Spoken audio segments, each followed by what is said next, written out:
Hello everyone, and thank you for stopping by. Raise your hand if you know someone who has ever tried marijuana, either for recreational or medicinal purposes. If you were honest, almost every one of you would have raised your hand. According to a poll by the American Broadcasting Corporation, ABC, 81% of Americans are for the legalization of marijuana on a medicinal level.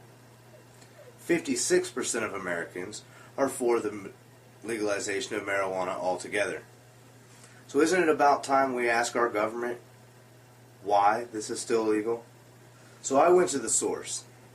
I went to the Drug Enforcement Agency's own website and their page that describes their reasons why prohibition is still around and marijuana is still illegal. And what I found was a list of lies with no foundation.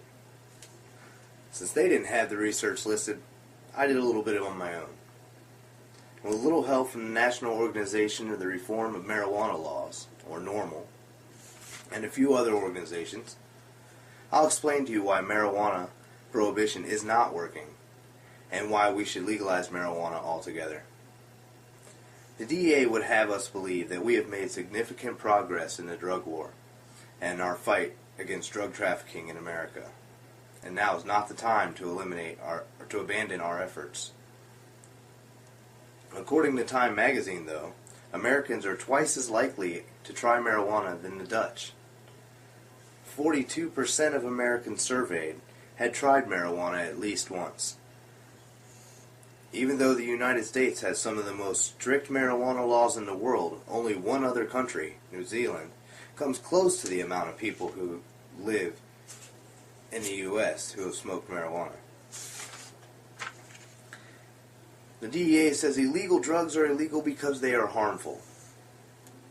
If that's the case, then tell me why marijuana is illegal. It's been proven by many scientific studies, including double-blind studies. Those are the same ones they give pharmaceutical companies when they offer you drugs like Ritalin and Vicodin, that marijuana is less harmful than aspirin. And you can find links to any of these studies all over NORML.com. That's the National Organization for Reform of Marijuana Laws website there. The DEA also says smoked marijuana is not a scientifically proved medicine. If that's the case, then how come in 2009 the AMA, American Medical Association, put forth this statement? Results of short-term controlled trials indicate that smoked cannabis reduces neuropathic pain, improves appetite and caloric intake, especially in patients with reduced muscle mass, and may relieve spasticity and pain in patients with multiple sclerosis. To the extent that rescheduling marijuana out of Schedule 1 will benefit this effort.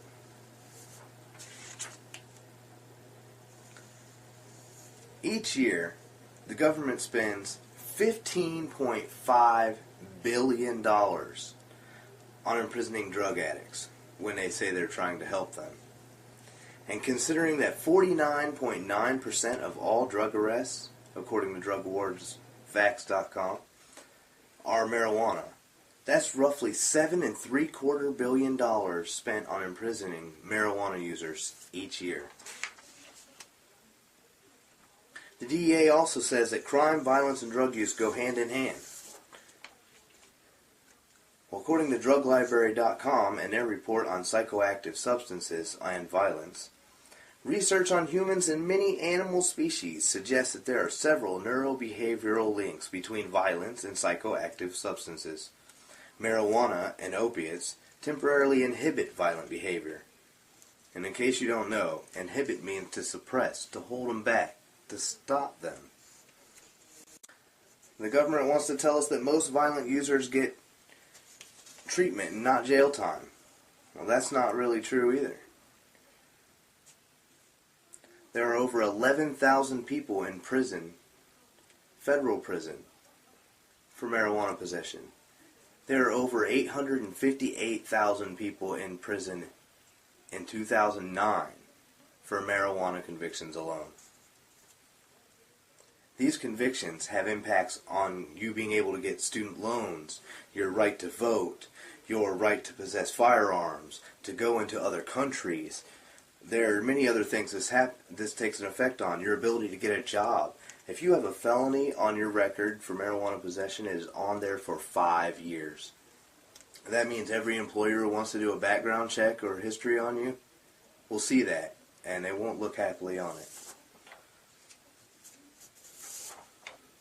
In conclusion, with all these facts together, it is obvious that it does more harm than good to society to continue on with marijuana prohibition. Prohibition only creates the crime and then ruins the lives of the ones we know and we love. I will leave you with these two quotes for one of our founding fathers, Thomas Jefferson.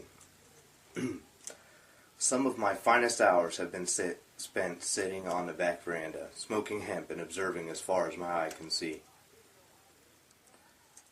Pretty wise man. He also said, if a law is unjust, a man is not only right to disobey it, he is obligated to do so. Marijuana prohibition is a crime against humanity. It must end. I'll leave you with this. Abraham Lincoln once said, prohibition goes beyond the bounds of reason in that it attempts to control man's appetite by legislation and makes crimes out of things that are not crimes. Prohibition law strikes a blow at the very principles on which our government was founded.